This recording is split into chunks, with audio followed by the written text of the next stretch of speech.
اللهم ربنا ظلمنا أنفسنا وإن لم تغفر لنا وترحمنا لنكونن من الخاسرين.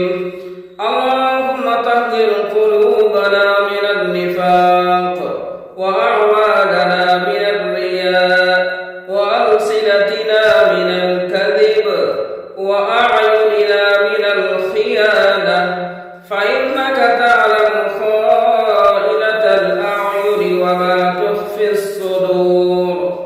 یا الہ العالمین، تو مالک ہے، خالق ہے، رب ہے، معبود ہے، سارے جہان کو پیدا کرنے والا ہے، رات کو بنانے والا تو ہے، دن کو بنانے والا تو ہے. یا میرے مولا کریم، اپنے فضل اور کرم سے ہم تمام امت مسلمہ کے گناہوں کو معاف فرما. یا میرے مولا کریم، تمام امت مسلمہ کو سیئات کو حسنات سے مبدل فرما. یا میرے مولا کریم، آج 15 شعبان کی رات ہے، شب برات کی رات ہے، بہت ہی مبارک رات ہے. میرے مولا کریم، تو اپنے فضل اور کرم سے ہم تمام مسلمانوں کے گناہوں کو معاف فرما. یا میرے مولا کریم، جتنے مرحومین مرحومات قبر کے اندر آرام کر رہے ہیں، یا اللہ ان سب کے قبر کو نور سے منور فرما.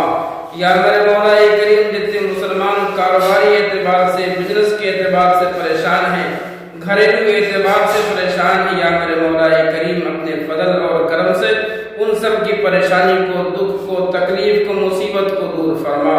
یا میرے مولا کریم، ہم لوگوں کی کمائی میں ترقی عطا فرما. یا میرے مولا کریم، غیبی خزانے سے یا اللہ مدد فرما. رحم کا، کرم کا، عفو کا، درگزر کا معاملہ فرما. یا میرے مولا کریم، آج کی رات بہت ہی بابرکت رات ہے، عبادت کی رات ہے. یا اللہ عبادت میں گزارنے کی توفیق عطا فرما. یا اللہ جتنے مسلم بہنیں بھائی پریشان ہیں، ان سب کی پریشانی کو دور فرما. یا اللہ جتنے بچے بچیاں شادی کی عمر کو ہیں، یا اللہ ان سب کے لیے غیب سے رشتہ عطا فرما. یا میرے مولا کریم، جو کاروباری اعتبار سے پریشان ہیں، ان کی پریشانی کو دور فرما. گھریلو اعتبار سے پریشان ہیں، ان کی پریشانی کو دور فرما.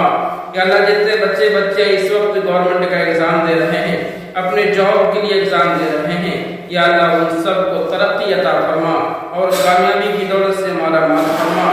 جتنے مسلمان یا اللہ پریشان ہیں، ان سب کی پریشانی کو دور فرما. ہمارے مساجد کی، مکاتب کی، مدارس کی حفاظت فرما. مسلمانوں کے گھر کی حفاظت فرما. ہم تمام امت مسلمہ کی ماؤں کی، بہنوں کی حفاظت فرما. آج کی اس مبارک رات میں ہماری دعا کو اپنے حبیب کے صدقے میں قبول فرما.